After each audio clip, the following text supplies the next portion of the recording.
Welcome back to Switch to Linux. Well, we're going to do another outdoor walking slash traveling. Actually, I'm not really going to walk just because if I start moving, the light becomes horrible and you can't see anything. So if I do this, light's pretty good.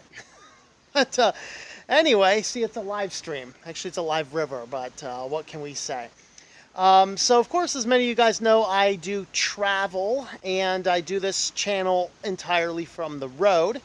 And I talk about those experiences over on my travel channel at Tux Traveler if you're interested in seeing my van or where I'm going. But today we're talking about software, privacy, and things like this because I noticed the other day on a government website that this is the last year some campgrounds are going to allow you to use the envelope honor system in order to check out your campgrounds on government campsites. So as I'm looking at different resources, as I'm traveling around, I look at government places, I look at local stores, I look at free BLM lands, I look at a lot of different resources to decide where I'm going to camp. And there is a new app called recreation.gov, and you can find it on the Google Play Store or on the Apple Store. And this app is what in some campgrounds in 2023 is going to be the only way that you can reserve a campground. You have to have the app and you have to go to the campsite. You have to scan a QR code and then you pay through the app. Now, even if you don't have cell signal, because in some cases you don't have cell signal in some of these places where these things are at, then in those cases you do everything, it gives you the confirmation, and next time you hit signal, it'll just go online and it'll do its little thing. And the concern that I have with this is this starts moving people towards the direction of requiring apps. Now, this is problematic because apps are a way to gather and harvest a lot more data than you think. There have been reports about Apple, even with their new privacy requirements, many people are able to get around that and still collect way more data than you think they could be collecting. And this is what the government seems to be trying to do. Now they're talking about, well, this is going to streamline our process, blah, blah, blah. But the reality is it gets people used to using phone apps. And as it starts with small, inconsequential things, eventually it's going to move into, oh, you want your social security, you have to have the phone app. You want to do your driver's license, you have to have the phone app. And every service, they're trying to move to the apps. In fact, just as of the other day, I think it was yesterday, I saw on Viva Fry's stream, where people were asking him to look into the Canadian digital ID that they're trying to push, go at the bottom of the page, World Economic Forum.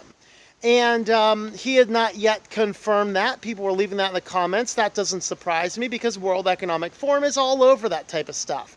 And it doesn't surprise me that we're starting to see these types of things happen here in America. It's a little bit harder to pull off here, but it is still something that we're starting to see. And so, what are the overall issues and concerns that we have? I have a few notes. Soon it will be required. This is how you do your payments. You used to go in and you go into your campsite and you grab a little honor box envelope, you fill it out, you throw a check in there, and the ranger will come by about usually once a week, sometimes once every 6 months I found. They don't cash those checks frequently. And they'll go by and they'll clear those guys out and clear out the checks. And, you know, most people will pay, and there's, you know, don't think that the app is going to make more people pay. I won't use the app, sorry. Now, I did put it on my phone. We're going to talk about the app in a bit because I wanted to have a look at what it looks like. What's the problem? Well, the next is, it assumes everybody has phones. And the problem here is that we're getting some situations where with everybody having phones and not thinking about it, we're giving up too much information, too much data. There was an awesome video a couple weeks ago on Luke Smith's channel called I Hate Smartphones or something like that, or I Hate Phone Apps. He was kind of talking about the Starlink. Some people said I should look into Starlink. I've looked into it. Not for me in the current iteration. Apparently the only way to really seriously manage your Starlink modem is with an app. No, I'm not using an app for that. And I'm not using an app to register my campgrounds either. I guess the federal government will just not have to accept any of my money from campgrounds anymore because guess what? I'm not using your app.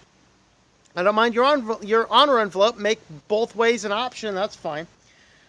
Let's go ahead and talk a little bit about the app here. No, before we get into there, the problem with the apps is it slowly gives up information about our data, our locations data, all the information on our phones, all the information on our devices. As the government is moving more and more towards this direction, we're giving up more and more of this information, so we have to push back against it.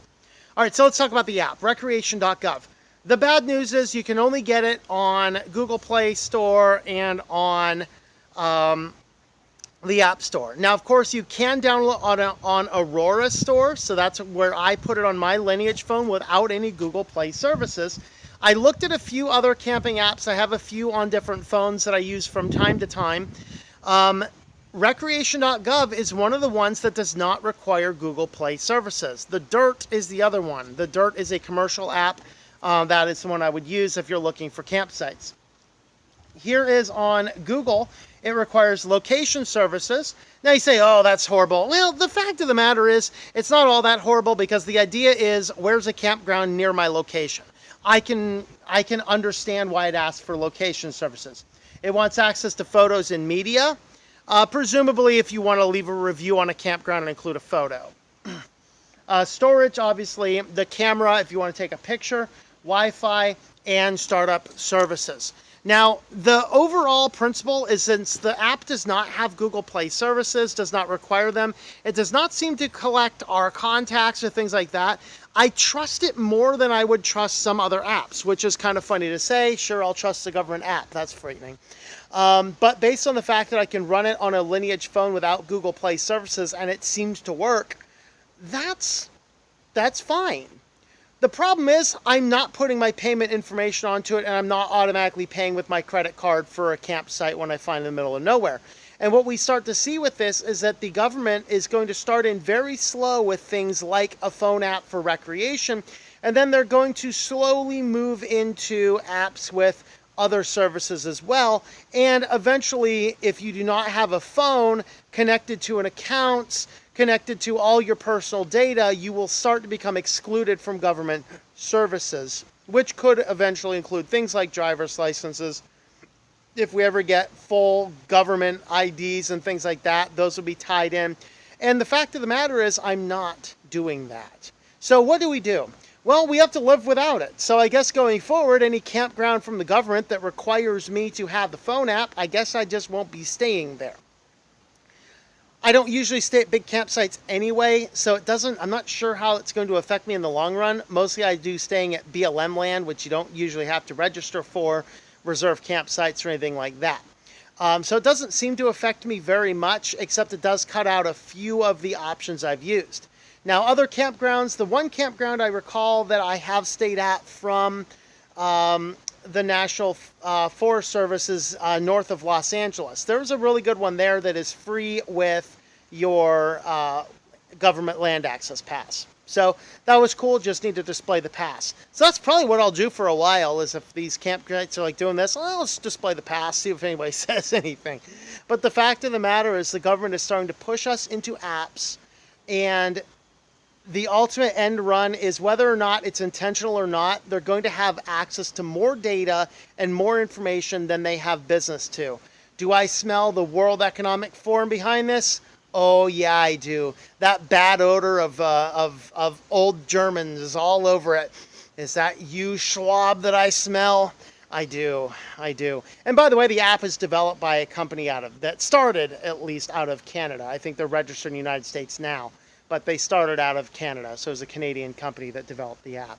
So there is a little bit about what the government is doing, a little bit about apps, and a little bit about how phone apps are going to start being pushed upon us, and we need to push back. Let our politicians know we use these lands and don't use smartphones. In fact, I will probably let some of the politicians that I correspond with already know that, just to be aware. But the fact of the matter is, we don't need to be pushed into it. Do not comply. Do not download the app just because it makes things easier. Stand back, stand firm. And with that, thanks for watching, everybody, and I hope that you enjoy switching to Linux. Thank you for watching this video from Switched to Linux. This channel would not be possible without the backing of the program supporters scrolling on the screen now. You can be a supporter at Patreon at patreon.com/TOMM or at thinklifemedia.com. I also want to thank the open source community who creates such excellent software that makes producing this show possible. Please remember to support your software communities. Thank you, and I hope that you enjoy switching to Linux.